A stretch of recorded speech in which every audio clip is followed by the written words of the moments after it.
혹시 나이보다 더 늙어 보인다는 말 들어보신 적 있으십니까? 그렇다면 두피를 한번 살펴보십시오. 얼굴에 주름이 생기는 원인 70%는 바로 두피의 노화 때문. 충격적이죠.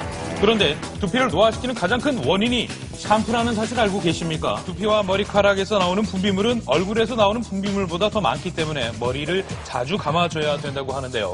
자주 감는 건 옳은 거네요.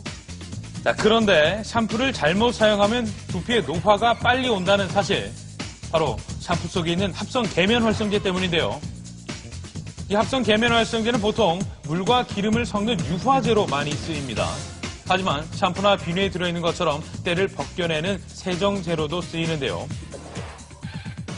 이런 샴푸의 뒷면을 한번 자세히 살펴보면 메틸 파라벤, 소듐 벤조에이트 등 알 수 없는 화학 물질로 가득합니다. 그중 암모늄 라우릴 설페이트, 포카마이드 MEA 등이 합성 계면 활성제. 시중에서 파는 샴푸 중에는 보통 4개에서 8개까지의 합성 계면 활성제가 포함되어 있습니다. 과거에 독일에서 2차 대전 당시에 석유의 부산물부터 이 합성 계면 활성제가 만들어진 것이 그 시초다 이렇게 생각할 수가 있겠습니다.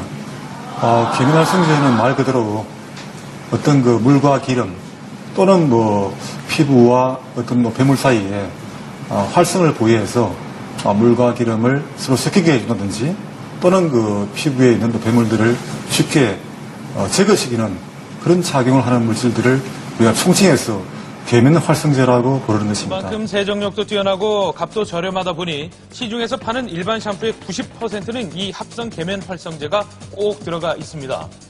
대체로 샴푸에 많이 쓰이는 것이 소듐 라우릴 설페이트인 SLS 그리고 소듐 라우레스 설페이트인 SLES인데요.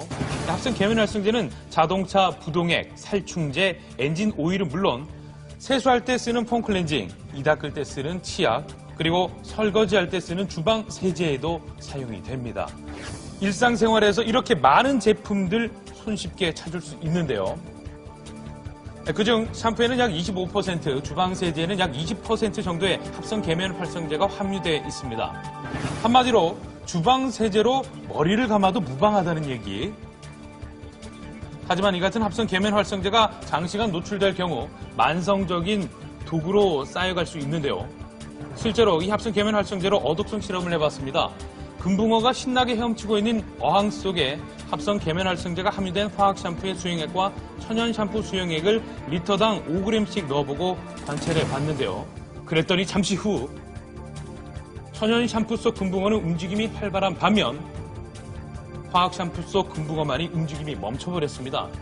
사람에게 노출되는 합성 계면 활성제 또한 안심할 수만은 없는 상황일 텐데요. 피부에 쉽게 침출을 할 수 있기 때문에 간, 폐, 뇌에 장기간 머물러서 어린애들의 비염, 천식, 아토피의 악화에 영향을 줄 가능성도 있게 됩니다.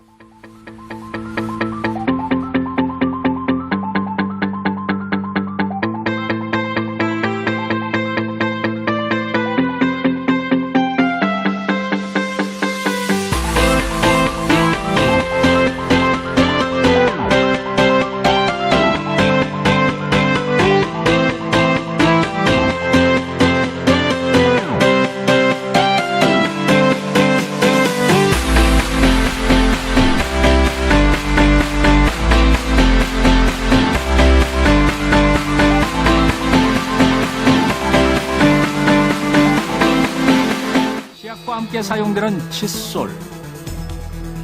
바로 이 칫솔에도 우리의 건강을 해치는 위험이 도사리고 있습니다. 칫솔에는 과연 어떤 세균이 살고 있을까요? 칫솔에 살고 있는 균들 현미경을 보시면 둥글고 움직이지 않는 균이 있고요. 가늘고 길게 생기면서 움직이는 균도 있을 텐데요. 가늘고 길게 생기면서 움직이는 균들은 일반적으로 치주병을 일으키는 균들이라고 보시면 되고요.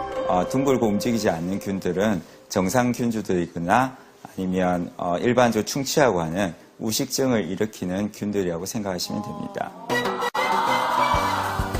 하루에도 몇 번씩 사용하게 되는 칫솔. 당신의 칫솔은 지금 어디에 보관되어 있습니까? 계속 긁으면 안 되나 이렇게? 사무실 내 연필꽂이에서 이런 경우 직장에서 화장실 안에 칫솔통까지.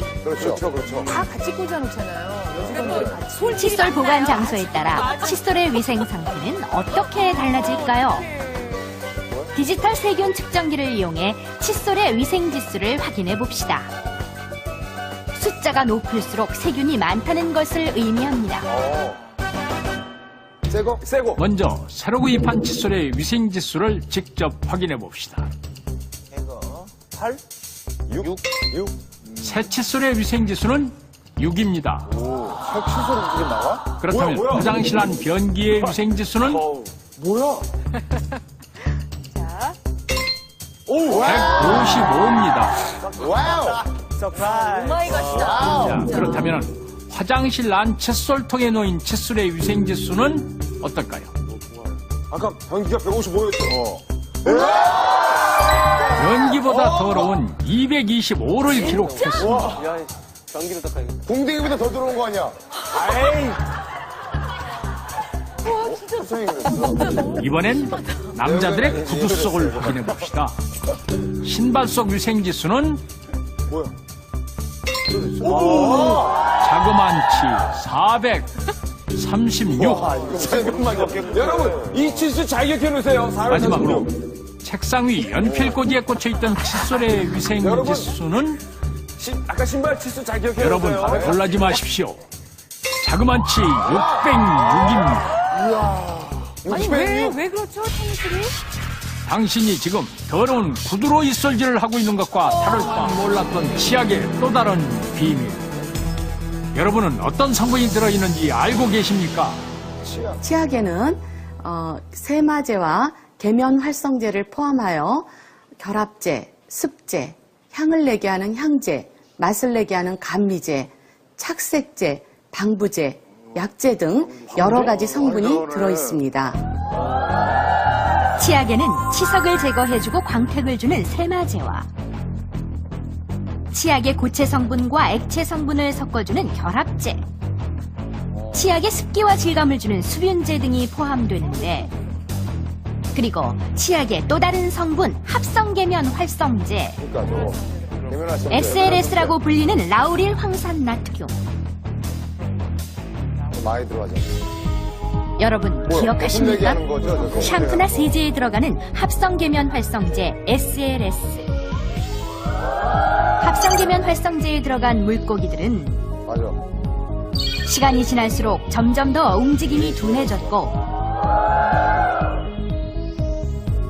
급기야 숨도 제대로 쉬지 못했는데, 게다가 이 계면 활성제가 두피에 남아있을 경우 탈모의 원인이 될 수 있었습니다. 그렇죠. 이에 남아있는 건 당연히 안 바로 되는 이 얘기네. 합성계면 활성제를 자신도 모르는 사이에 먹고 있었다는 사실. 여기서 잠깐. 뭐죠? 여러분도 혹시 이런 경험 있지 않으십니까? 양치하다가 귤을 먹어요? 끝난 다음에 양치 끝나자마자. 끝난 다음에 완성하잖아. 맛이 잘 안 느껴져요. 단맛인지 신맛인지. 그렇지, 신맛만 나요. 양치를 하니까 너무 쉬워요, 이게. 양치해서 그런가? 양치하고 나서 올라오잖아. 치약으로 이솔질한 후 먹는 과일은 달기보단 쓰게 느껴졌는데, 이게는 세마제와 더불어 계면 활성제, 즉 소디움 라우릴 설페이트, SLS라고 합니다만은 이러한 그 계면 활성제가 있어서 우리 그 맛을 느끼는 혀의 미래를 마비를 시킵니다.